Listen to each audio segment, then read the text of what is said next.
আসসালামু আলাইকুম। সকালবেলা ঘুম থেকে উঠি মেয়েদের সারাদিনের কাজ কাম শুরু হয়ে যায়। তো আমি দাঁত মেজে ফ্রেশ হয়ে এখন রুটি বানাবো। সকালের নাস্তার জন্য আজকে রুটি বানাবো। তো ওরা রুটি খায় সকালবেলা। তো আমি রুটিগুলা বানিয়ে নিচ্ছি। তো কালকে রাত্রে কারেন্ট চলে গিয়েছিল, সারা রাত ঘুমাইতে পারি নাই। এই জন্য সকাল সকাল উঠে রুটিগুলো বানিয়ে নিতেছি। তো ওরা এখন ঘুম থেকে উঠে খাবে। তা আমি রুটি ছেঁকে নিতেছি। রুটি ছেঁকে নেওয়ার পরে এখন আমি গরমে সিদ্ধ হয়ে যেতেছি, এত পরিমাণ গরম।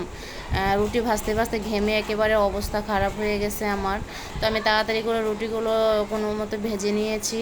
রুটিগুলো ভেজে ডিম ভেজে নিয়েছি। ডিম ভাজার পরে যে আমার সব কিছু রেডি হয়ে গেছে। তো ওরা এখন খাবে। খাওয়া দাওয়া করার পরে ঘর পরিষ্কার করতেছি। তো রাত্রেবেলা অনেক বৃষ্টি আসাতে, অনেক বাতাস আসাতে ঘর নোংরা হয়ে গেছে। তো আমি ঘরটর পরিষ্কার করে নিয়েছি। তো এখন আমার মেয়ে পানি খাইতেছে নোরাইয়া। তো ও পানি টানি খেয়ে আমার সাথে দুষ্টমি করতেছে। একটু একটু রেস্ট নিয়ে পরে আবার আমার ফার্নিচারগুলো আমি মুছে নিলাম ভালো করে। তো নোরাইয়া তো একটু পর সাজগুজের জন্য ব্যস্ত, ও শুধু সাজুগুজু করতে চায়।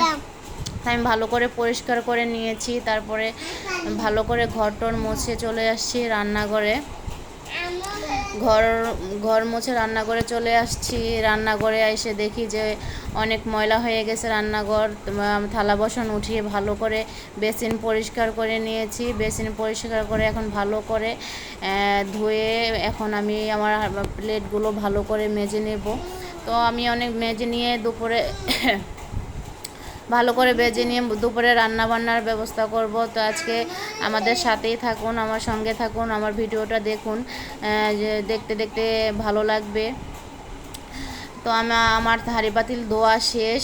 এখন আমি ফ্রিজ থেকে মুরগি বের করে নিয়েছি। তো আজকে শুক্রবার। তো আমরা মাত্র তিনজন মানুষ, তিনজন। তো আমরা রান্না করার জন্য মুরগিগুলো ভিজিয়ে চলে আসছি চাদর ধোয়ার জন্য। তো কাপড় ধোয়ার জন্য চলে আসছি।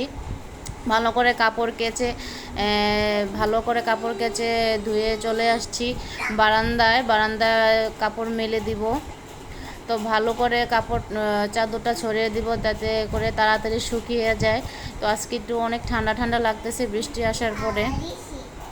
তো দুপুরে রান্নার জন্য চলে আসছি। পেঁয়াজটা লাল লাল করে ভেজে এলাচ, দারচিনি, তেজপাতা সব লং দিয়ে পেঁয়াজটাকে ভেজে নিয়েছি। তো আদা রসুন সব কিছু দিয়ে ভালো করে পানি দিয়ে কষিয়ে নিয়েছি।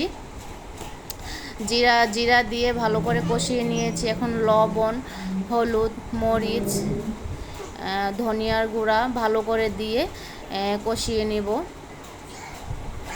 তো ভালো করে কষিয়ে নিয়ে তো আমি একটা ছোট্ট টমেটো কেটে দিয়ে ভালো করে কষিয়ে নিয়েছি। এভাবে মুরগি রান্না করলে আমার কাছে অনেক বেশি ভালো লাগে। তো কারা কারা এভাবে মুরগি রান্না করেন আমাকে কমেন্ট করে জানাবেন। আমার মাঝে মাঝে ভেজেও মুরগি রান্না করি। তো আজকে বেশি কাজের কারণে আজকে এইভাবেই মুরগিটা রান্না করতেছি। তো এইভাবে টমেটো দিয়ে মুরগি রান্না করলে কিন্তু বেশ ভালোই লাগে, খারাপ লাগে না। তো আজকে আমরা যেহেতু তিনজন মানুষ, ওরা তো আর অন্য কিছু তরকারি খায় না, তো এই জন্য মুরগিটাই রান্না করব। তো মুরগি রান্না করার পরে ভাত বসিয়ে দিয়েছি। আমি গোসল করে নামাজ পড়ে নিয়েছি।